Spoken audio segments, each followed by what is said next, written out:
তো গাইস শিবাংশী হেসে হেসে এটা কি খাচ্ছে এত মজা করে। Hey guys, welcome back to the video. তো কেমন আছো তোমরা সবাই? আর তোমাদের একটা জিনিস দেখাই, আর এই বেল গাছে যে বেলগুলো দেখছো এগুলো 12 মাস এভাবেই ধরে থাকে।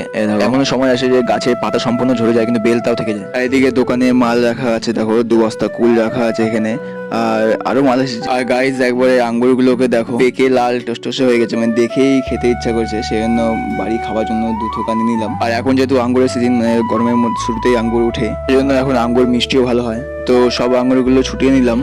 আর যেহেতু আঙ্গুরগুলো গাছে থাকাকালীন কীটনাশকের হাত থেকে রক্ষা করার জন্য নানা রকম কেমিক্যাল স্প্রে করা হয়, সেজন্য আঙ্গুর কোনো সময় না ধুয়ে খাওয়া উচিত না। আর শুধু আঙ্গুরই নয়, কোনো ফলই না ধুয়ে খেতে হয় না। যেমনটা তোমাদের বললাম, আঙ্গুরগুলো এই সময় খুব মিষ্টি হয়, তো আঙ্গুরটা সত্যি খুবই মিষ্টি। আর এদিকে দেখো শিবাংশীও খুব মজা করে খাচ্ছে।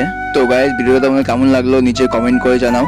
আর যদি ভালো লেগে থাকে তাহলে লাইক করো, চ্যানেলটি সাবস্ক্রাইব করো। দেখা হচ্ছে পরে নতুন ভিডিওতে। Bye bye.